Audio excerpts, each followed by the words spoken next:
It's been a very long time since McLaren were the leaders in Formula One, but on Tuesday they were the leaders of something, and that was to sign the Concorde agreement until 2025. Now, this is a contract that was signed all the back in the 80s and has kept getting refreshed in the last few years by Formula One teams who basically commit to staying in Formula One for X number of years into the future. That means that the FIA and the FOM know that they're going to be staying in terms that they can sort out the funds and things like that, and they can play a part in basically everything that's decided in F1. McLaren were the first team to sign up, then Ferrari. That was done on Tuesday, then the early hours of Wednesday. Everyone else followed suit, and it finally became clear on Wednesday that all 10 teams had signed up to the Concorde agreement that's set up by the FIA and committing to Formula One until 2025. It's absolutely incredible news. So of course there is teams in there that you will have expected to stay. That is, of course, the likes of Ferrari, the oldest team in Formula One, most successful team in Formula One.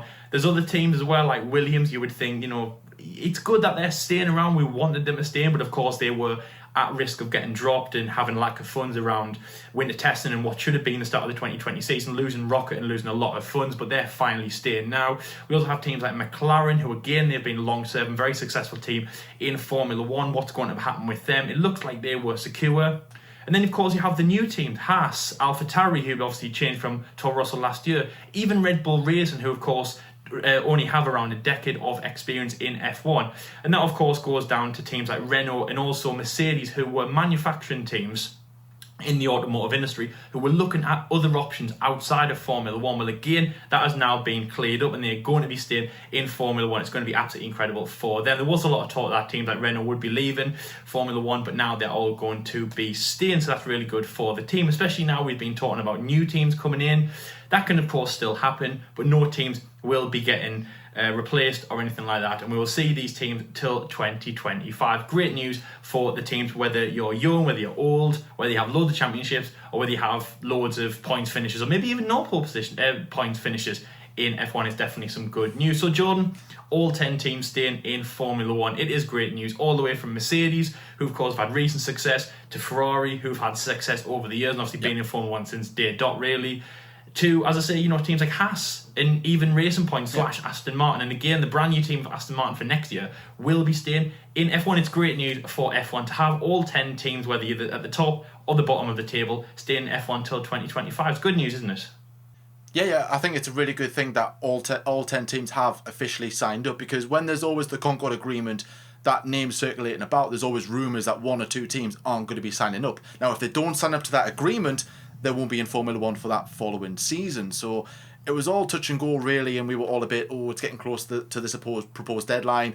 It was supposed to be, I think, was it supposed to be last year or the start of this year? They were supposed to agree some sort of re-sign the Concorde agreement, but of course with the pandemic, they've had to reschedule it to, obviously, I think the deadline was, I think it might have passed by the time this video goes out, or what it was originally supposed to be the cutoff point. But no, I think it's really, really good to see. And yes, even though that teams, the smaller teams and maybe some other teams have officially signed up, of course they can still easily pull out and they can be taken over. I think Williams, they're another team that I think a lot of people were like, that's really good to see that Williams have signed up till 2025. But again, that's no guarantee that Williams will actually last until 2025, because they came out and said, we've got enough funds to last us until 21.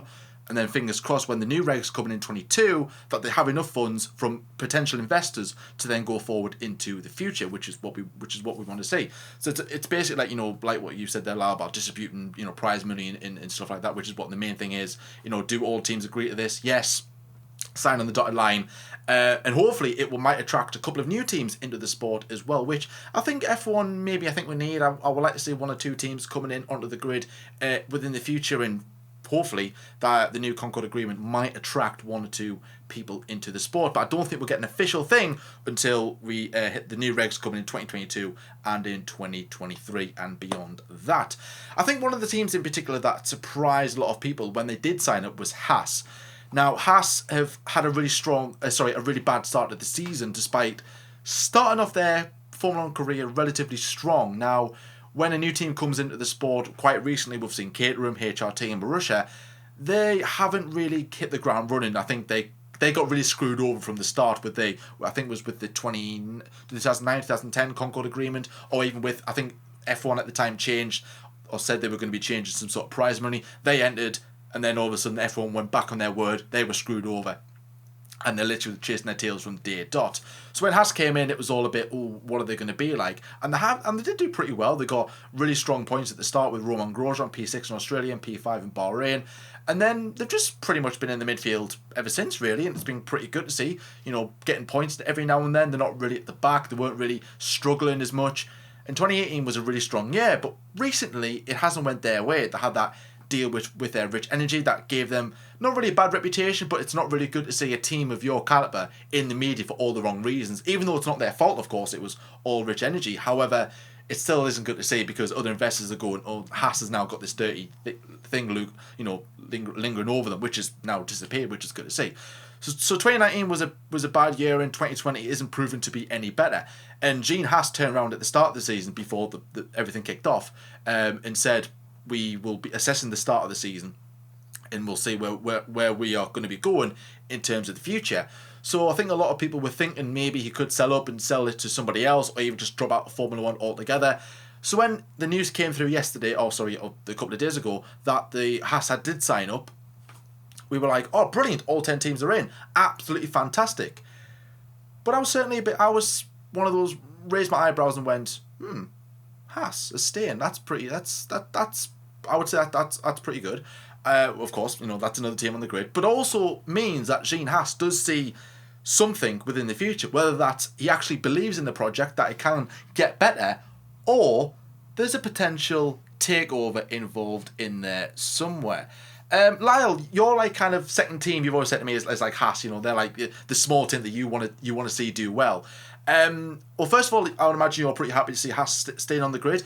But what do you think this means for the future of the team? Do you think that Gene Haas, does he believe Haas can improve in the future, or do you think, like I said before, there's a potential buyer in there somewhere to maybe take the team off Gene, and then could be somebody else? I think is it Penske? I think was linked with it.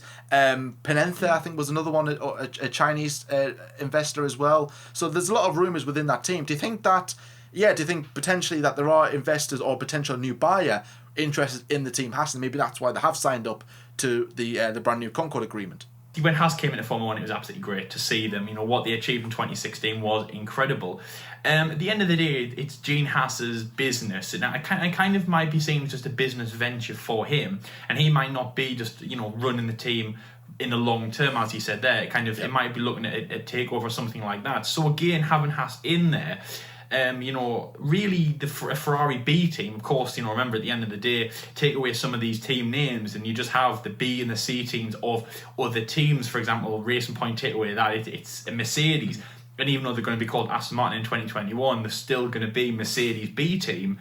And they'll be looking at them to promote them up. Obviously, Lance and Sergio and possibly even Sebastian, but I didn't say that. So yes, Haas might be looking at the long term of staying in F1 for another takeover or something like that. Now again, as I say, Gene Haas entered Formula 1, saw it as a business venture. Of course, wasn't really involved with F1 or anything like that at that point. He could be looking at something like that. He could be looking at a team like Pence coming back into Formula 1. I think that would be really good. Also as well, I don't like to believe it as much, but there is a little bit of truth in the fact that Formula 1 hasn't been able to, bridge the gap in America. I'm not sealing it down and saying, Americans don't really get it. If you're not driving an oval and you're not driving a NASCAR, if it's not NASCAR, you don't get it. I don't like to believe that they don't like it, because we've had some incredible races in America. I think they've hosted about 7 races, Detroit, Long Beach, Dallas. Of course, certainly the Americas, Indianapolis have had some great races in the past. Some world champions there. Of course, Lewis won his world championship last year there. So America really is a big part of Formula 1. So when people say that Americans don't really get Formula 1 or Formula 1 isn't really taken off in the USA, I'm like, I kind of squirm a little bit, because I'm like, I don't want to believe that, and I don't want to think that's true, but it might be true. Because we've seen American teams, we've seen American owners and things like that. We've even seen American drivers come into F1. and really not make a statement. I think the last American driver was Alexander Rossi, and of course the only American champion was Mario Andretti, who again tried to launch his team, McLaren Andretti, in Formula One. Didn't really work, or sorry, it was just called Andretti Racing at that point, didn't work, and then of course he went to his homeland, set up with McLaren, and of course then became Mario Andretti Racing, McLaren Andretti, which Fernando Alonso is driving on Sundays. Tomorrow's Indianapolis 500, so obviously make sure you watch that as well. I remember in Monaco a few years ago we watched that. We were all anticipating a great Monaco Grand Prix for McLaren in Formula One, and the Monaco Grand Prix in Indianapolis 500 for McLaren in America. Both didn't go very well, but hopefully it goes better for Fernando tomorrow. So yes, I think Haas staying in is important for America, and I think that it's a statement to say that Haas is America's team. I don't mean that in the way of, successful like the Dallas Cowboys is. I mean in terms of that's the only team that America can say is ours. It's the only team from the American continents. It's the only team from the USA. It's got real American roots in there. Set up in Kannapolis. Obviously, it's got its own race as well at Austin, which you could say is obviously the home race of Haas. I would like to see the certain of the Americas get behind Haas or vice versa, and say that if when we go to that race, it's very much a Haas orientated race. Very much like there is races in the world that are like that. I remember the Malaysian Grand Prix with their partnership with Petronas. That was very much a Mercedes dominated event.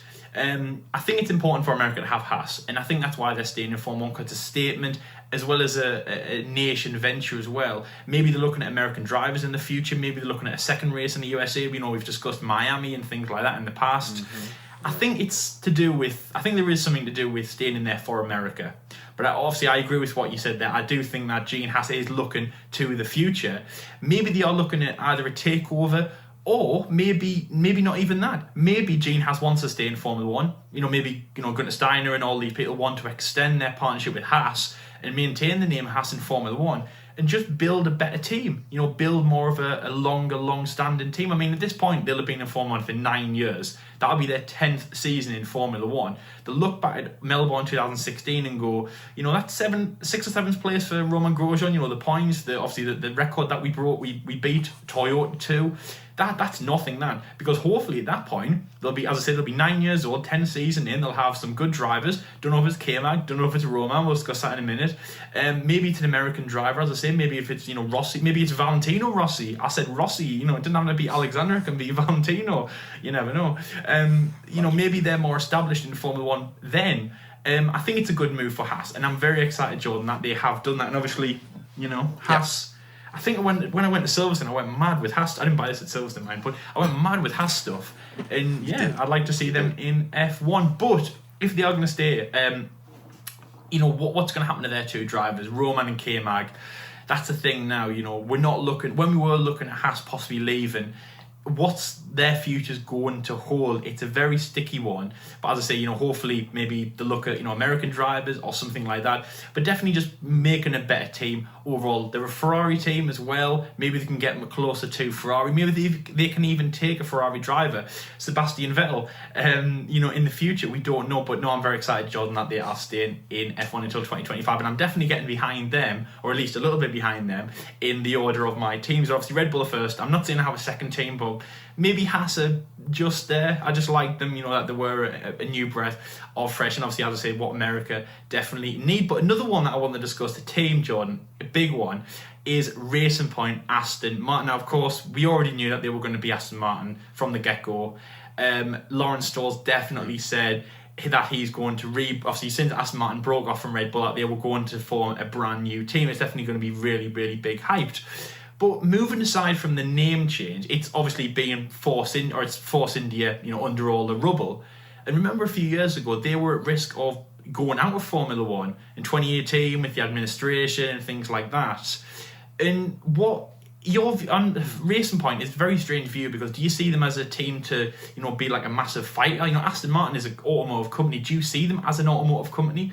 Or do you see them as just a manufacturing company now that use Mercedes engines? A team like Racing Point, 2 words that you just think they're just a brand name. They're not established in F1. So the future of Aston Martin, they're going to be in Formula 1 for the next 5 years. Obviously, starting in 2021 and another 4 years, 4 seasons until 2025. Yeah. How good of news is this for Formula 1? Because it might not be Aston Martin engines, of which we were looking at a few years ago with Red Bull Racing, which would have been incredible. I was definitely behind Aston Martin engines, especially if we got them designed by Adrian Newey. But that didn't happen.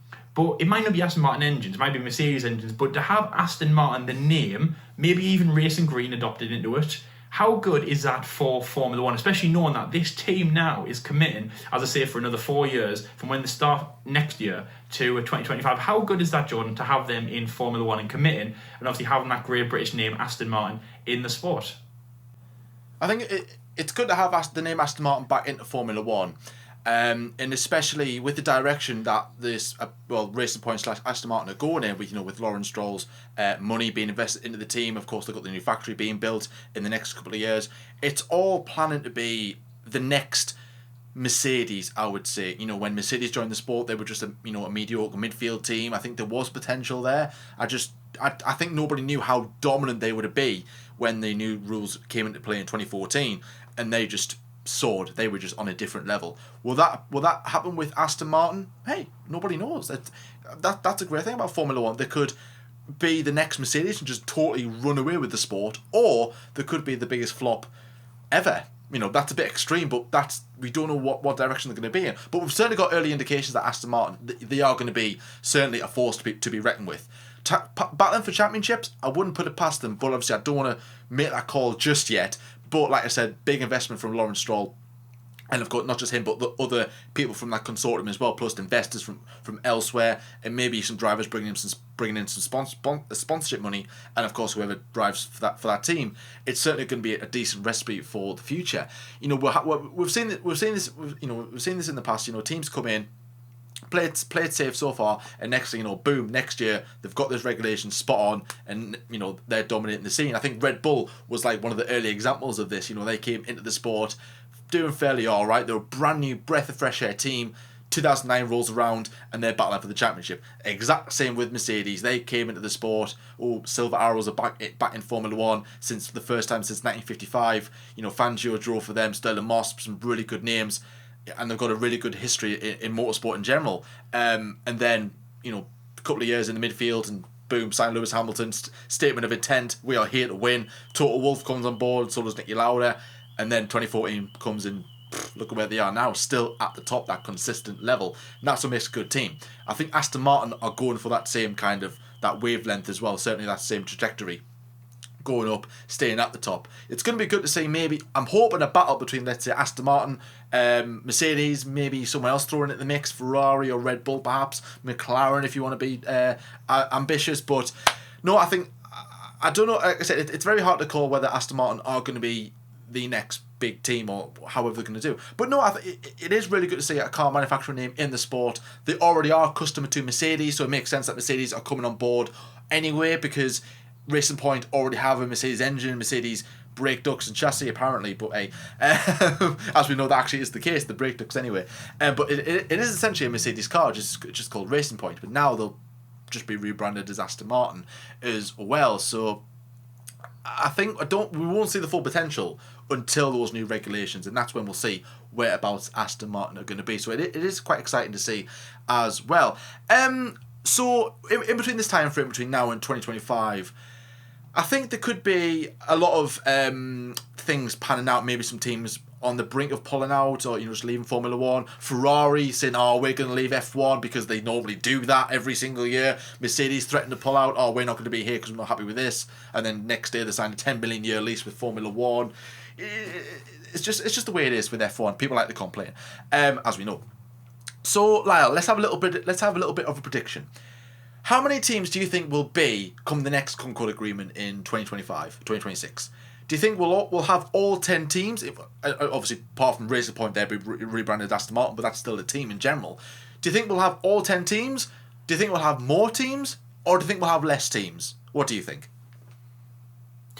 To be honest, I hope, in that statement, there's two things. There's what do I think and what do I hope.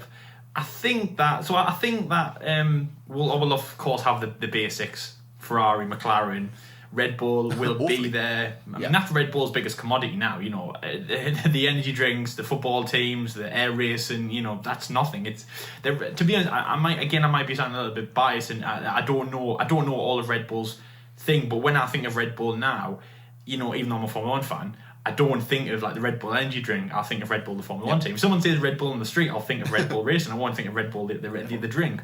So yeah, Ferrari, McLaren, they'll be there. Red Bull will be there. Williams, again, I'm happy that they're here. Mm-hmm. You know, I think Williams was the one. I think, just on a side note, I think if Williams were to go, I think that's when a lot of fans would kind of, you know, be up in arms and angry, because again, that goes down to, it's not about the name, it's not about the heritage, it's about the money. And remember when Rocket left and they lost a lot of money, I think they lost about 10%, which obviously was a big thing of their revenue. That was when we could have seen Williams leave, and that would have been a massive thing. So I'm so glad that they're there. Honestly, it's amazing. So I'm gonna say I'd like to see them here. I think Haas will be here for sure. Aston Martin definitely. Again, I'd like to see what Aston Martin can do. I think they're the team, Jordan. I'm gonna say, out of all this Concorde agreement, I'm not the most happy for, but they're the ones who could, like, they have the biggest area to flap the wings. I hope that they can produce something special in the next 4 or 5 years.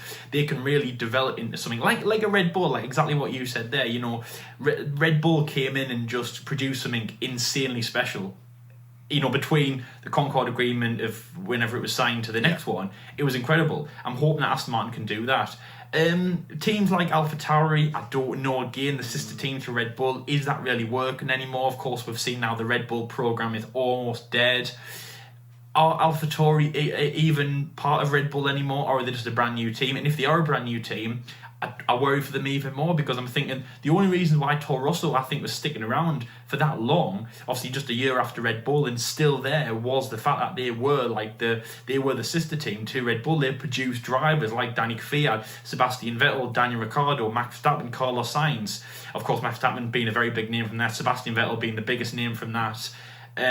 So I'm not sure about them, but do you know what? I'm going to go out on a hunch and I'm going to say all 10 teams are going to be here. And this goes into what I'd like to see, or what I hope to see even, and that's more teams in. And when I say that, I'm not going to go for the standard, the Audis, the Lamborghinis, the Koenigsegg's, the whatever people are going to see, you know, all these automotive brands. Ford, actually, speaking of Ford, they're actually, you know, there's something producing there. I'm just going to give you a little bit of a hint there. We might be covering that. There's something is, you know, producing there behind them. But I'm not going to go for any car brand. I'm going to say we could be seeing another few teams in terms of teams from maybe IndyCar or NASCAR or Formula E or different other types of racing. And we might even see a team or two like Haas, who have just basically come out from absolutely nowhere. And I know that they had, of course, roots in NASCAR, but on the scale of things, they really came from nowhere. So we could see something like that. I'm going to say all 10 teams are going to be here, Jordan, for sure.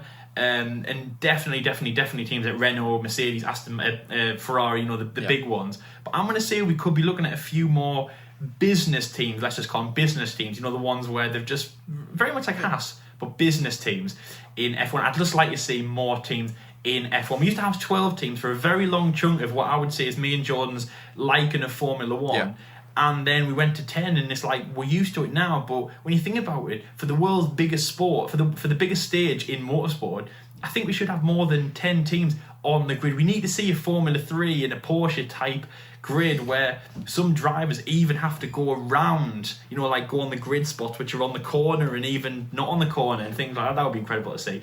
So Jordan, yes, 2025, all 10 teams. Who's here? We're doing roll call in 2025. Who is here? And have we even picked up a few more teams than we didn't expect to?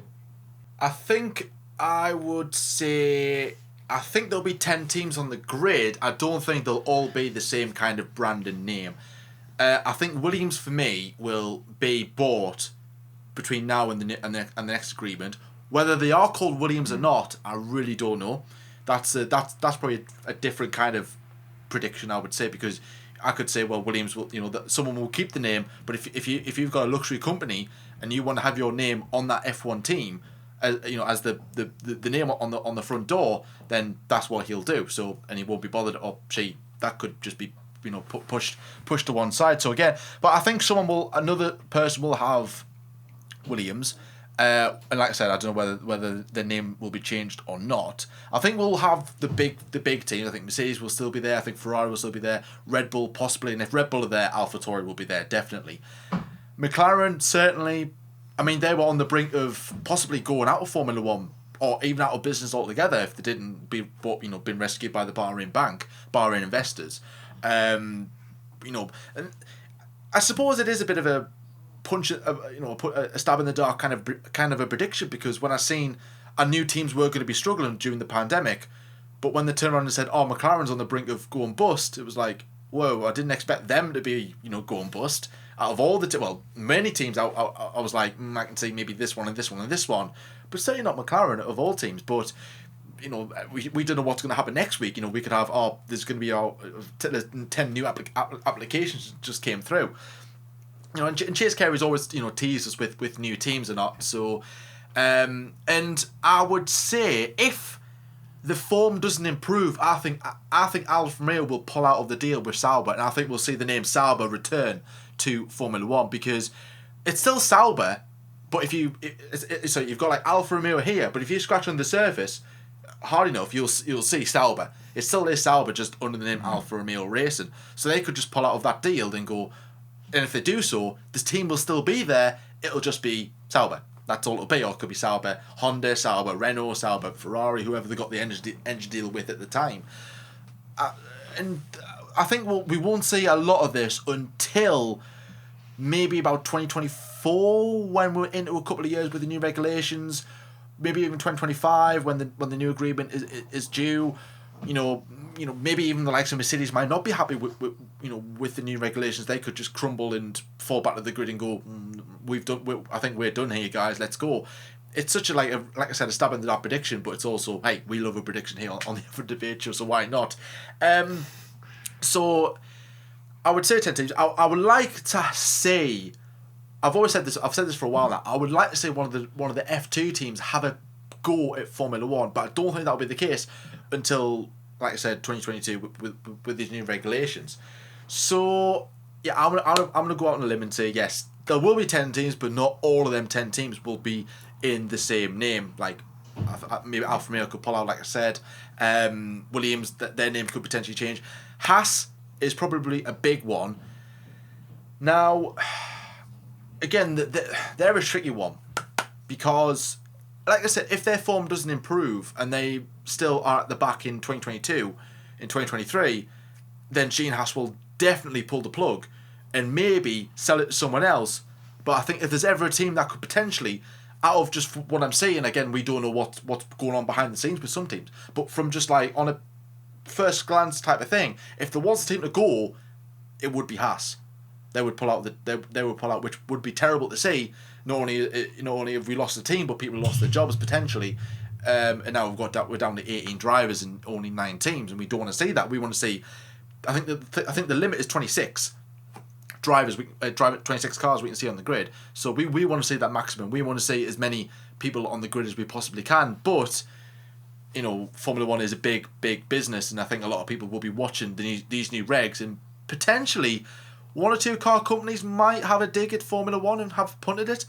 But if I'm being honest, I think the future is with Formula E in terms of the car scene. I don't think we'll see many car names coming into the ranks. We are seeing Aston Martin, but it's just a name change. I don't think we'll see like a full-on Ford or a full-on whoever just coming into the team.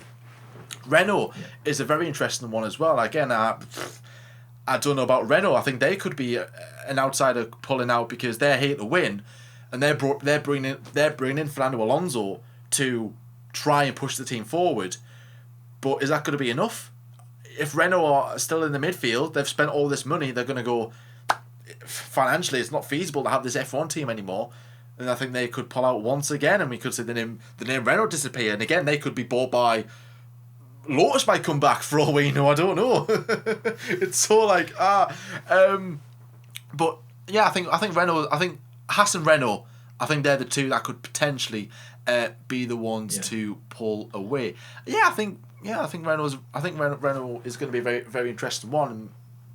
And, I think they're very much like an Aston Martin, but not as very unpredictable, like a very unpredictable Aston Martin. Are they going to be hitting the ground running? Are they going to get these new regulations and go, boom, here we are? Because they're in the midfield at the moment.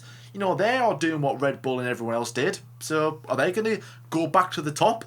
We'll have to wait and see on that. But I think the final thing to say is on this topic now with the new Concorde agreement, I think all in all, we are very happy to see these 10 teams. We are happy to see, you know, these teams on the grid, especially after what we've went through in terms of, you know, the pandemic, because a lot of people have struggled with you know, like I said, with this worldwide crisis, and Formula One was at risk of potentially, I mean, maybe not dropping off altogether, but teams dropping off like flies and going, we financially we can't be here anymore. So how happy are you to see that, even though teams, I would say they're not exactly in the green just yet, they're not you know, in that financially they're probably not in the green, some of them, but is it a sigh of relief that you are seeing these teams commit to Formula One after the probably the maddest thing the world's ever seen in terms of like a crisis? Like, are you happy and a bit of, you know, relieved to see everyone back in staying in Formula One? Yeah, exactly. I mean, it's been absolutely crazy. It's been the biggest, you know, world, you know, kind of crisis since World War II, and a lot of things established around World War II. We've never seen, of course, that was, you know, the first thing that really affected Formula One. I said it in a news video a few weeks ago that Formula One's management of the COVID-19 has been absolutely incredible, really. You know, we've handled it really the best way that we possibly can, and not just even Formula One, but, you know, as you know, Formula One's been helping other, you know, not sports, but other, you know, in society. You know, Mercedes, they've built that, you know, they've built hospital machinery and things like that. It's been absolutely great for them. Yes. I mean, it's not completely down to COVID, this, you know, what I'm going to say here. It's mainly down to just the funds by the team. You know, we've seen that when the regulations were changed, the budget cap came in at $175 million US, obviously looking to be reduced, but still that 175 is at least a target that no team can exceed, and that just bridges a gap between Williams and Mercedes, obviously, you know, just going off the top and the bottom. Not that that'll be the same in 2025, most likely it will be, but, you know, just saying that it can bridge the gap. I think it's just better for Formula One to see that nobody is struggling in this, or at least if someone's struggling, it's not the end of the world, and they can stay in Formula One. Williams, as I just said there, you know, the massive one for me, they lost Rocket, they lost a lot of revenue, you know, a lot of staff were put on furlough, they were going through the same problems as McLaren. It was looking like Williams were really at risk of leaving Formula One, of which Formula One fans, it was massive. Yes, Williams might be at the back. Yes, they might be struggling. Yes, people might not like Latifi. Yes, people might think that Williams are just, you know, wasting their time in Formula One. You know, they had a great car, you know, in the olden days. They even had a good car in the start of the V6 era, which wasn't too long ago. Remember, you know, 14, 15, 16 wasn't too bad. 17 was on the verge, and then 18, you just like literally, like, they plummeted down a well. It was terrible for them. I don't know what was going on. You know, 19, of course, this year, you know, you could see they're on the rise a little bit, but can you really? It's good to see Williams are here, and I want that name to stay, and I really do. And obviously, like what Jordan said there about, you know, them getting bought out. If they do, I would like to see them get financial help, of course, but I'd like to see Williams staying. It's Williams, that is such a historical name. It's absolutely crazy. It's like, you know, it's like whoever's going to buy Newcastle now, I don't know who's going to do it, but it's like them coming in and just changing their name to whatever they want. It's Newcastle, it has to stay. Oh, no. It's like anything, the name has to stay, and Williams have to stay. Yeah. So the thing about Williams is great to hear, of course. And yeah, I'm not saying everyone was at risk, and I'm not saying that every team would have been like this, but it's just good to see Williams are here. It's good to see other teams are here as well. I'm happy what I've seen at Aston Martin and Racing Point. You know, they've committed to the next few years. They're going to stay in F1. Everyone else has as well. And really, the only thing that now we have that's going on, which is a little bit, you know, childish, is the protests on Racing Point. But now we have one less thing to worry about, and now finally we can just plod on and basically continue this season, however strange it is. But, you know, we're looking at 17 races now, hit on to 2025, and, you know, make Formula One as strong as it has ever been. And all we can do now is keep adding on teams. We can't lose any. I mean, we can technically, but we're not going to. All 10 teams have said we're going to stay. They've signed a contract. It's like saying, well, it's an agreement. It's a contract. They have to stay in Formula One until 2025. It might not be legal, but it is definitely in their mind, in the best interest. And in Formula One fans' terms, definitely Biden because they need to stay in Formula One for the future. And obviously it is great to see as well. So let us know in the comment section below, what team are you happy to see stay? And are you happy to see all of them stay? It's absolutely incredible. And obviously, who do you think? Who are you the happiest for as well to stay? Is it Williams? Is it Haas? Is it Racing Point or Aston Martin next year? To be honest, I'm not saying that I don't have an opinion, but I'd say Racing Point definitely. I'm very happy to see them because I can't wait to see what Aston Martin will bring for them in the future, because I thought it was going to be a 1 or 2 year deal thing. I'm glad to see that they've committed to the next 5 years. Absolutely incredible for them. So thank you very much for watching this episode. This is the end, of course. If you are new, please like and subscribe. We hope that you enjoy everything that we have coming up in the next few weeks, and of course to the end over the season. As I said at the start, 17 rounds. That's what we're getting promised. And in the next few weeks, we're looking at getting our new updated full 2020 season, of course, ending in Abu Dhabi all the way through the races. What are we going to have? It's been a crazy season, but as I say, we're around halfway now, and looking at 17 races is going to be absolutely crazy. So we hope that you enjoy everything that we have coming up. Of course, we have previews of the races, live stream reactions as well, done straight after the race. Agree or disagree series, we have some top 10 thrown in there, and of course, the F1 debate show. If you have followed us over from the Lando Norris Twitch as well, we hope that you enjoy our episodes. We are not just Lando based, and in no way, shape or form do we ever not like Lando. We're British. That guy over there is a McLaren fan. Look, he's even wearing a Lando Norris shirt. I mean, you can't get more Lando Norris than that. We're just having a debate. We're just having our opinions. We absolutely, we really, really like Lando. He's a great guy. He's a great ambassador to have from the UK. He's a great driver for McLaren. We wish him all the success in the future. It was just one of those videos. Obviously, we're glad it went where it did. We're glad that Lando Norris did manage to watch it. We are glad that you guys have seen him from Twitch and come aboard to us here at the F1 Debate Show. But we just want to say that, in no way would we ever have a go at Lando. We do respect him. We do think he's a good driver. And yeah, it was only our opinion, and we do that with every driver. Like, I'm a Red Bull fan. We have a go at Red Bull. We have a go at Lewis. We have a go at Max. We have a go at everyone. But it's just our debate. Doesn't mean it's not our final opinion on him. And yeah, I think you just caught us with our trousers down at this point. But nevertheless, we're glad that you came aboard us, and of course, have recognised the F1 Debate Show in this way. So thank you, Lando, for watching. And obviously, as I say, we hope that you enjoy everything we have coming up on in the future. Tomorrow, speaking of new teams, possibly, or speaking of new drivers, Fernando Alonso will be in the Indianapolis 500 race in the USA. We hope, if you do watch that, it's on Sky F1 at 8 o'clock. We hope that you enjoy that. Fernando's going to be back in F1 for next year. It's going to be absolutely incredible. Hopefully, he has a good race with the Andretti partnership car. It'll be really good for that. And then, yes, of course, next week is our race week for the Belgian Grand Prix, so we can stay tuned for that. But anyways, thank you very much for watching this episode, guys. Stay safe, and until next time, we'll see you later.